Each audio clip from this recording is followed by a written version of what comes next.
Iran യുദ്ധത്തെ തുടർന്ന് ഊർജ്ജ വിതരണത്തിലുണ്ടായ ആശങ്കകൾക്കിടയിൽ കേന്ദ്ര പെട്രോളിയം പ്രകൃതിവാതക മന്ത്രി ഹർദീപ് സിംഗ് പുരി 2 ദിവസത്തെ ഖത്തർ സന്ദർശനം നടത്തും. ഏപ്രിൽ 9, 10 തീയതികളിലാണ് സന്ദർശനം.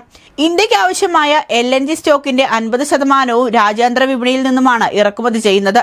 ഇതിൽ 40% ഖത്തറിൽ നിന്നാണ് എത്തുന്നത്. എന്നാൽ ഖത്തർ ഭരണകൂടം ചില പ്രധാന പ്രകൃതിവാതക പ്ലാന്റുകൾ അടച്ചുപൂട്ടിയതും ഹോർമുസ് കടലിടുക്കിലെ ഗതാഗത തടസ്സവും ഇന്ത്യയിലേക്കുള്ള ഇറക്കുമതിയെ സാരമായി ബാധിച്ചിട്ടുണ്ട്. ഇതിനിടെയാണ് ഹർദീപ് സിംഗ് പുരിയുടെ ഖത്തർ സന്ദർശനം. ഫെബ്രുവരി അവസാനത്തോടെ ആരംഭിച്ച സംഘർഷത്തിനിടെ ഖത്തറിന് നേരെയുണ്ടായ ഇറാൻ ആക്രമണത്തിൽ LNG കയറ്റുമതി ശേഷിയുടെ 17% നശിച്ചതായി ഖത്തർ എനർജി CEO സാദ് അൽ ഖാബി അറിയിച്ചു. തകരാറിലായ പ്ലാന്റുകൾ പുനഃസ്ഥാപിക്കാൻ 3 മുതൽ 5 വർഷം വരെ സമയമെടുത്തേക്കാം. ഇത് ഖത്തറിന് പ്രതിവർഷം $20 ബില്യൺ വരുമാന നഷ്ടമുണ്ടാക്കുമെന്നാണ് കണക്കാക്കുന്നത്. തന്റെ സന്ദർശന വേളയിൽ ഹർദീപ് സിംഗ് പുരി LNG വിതരണത്തെക്കുറിച്ച് ഖത്തറുമായി ചർച്ച നടത്തും.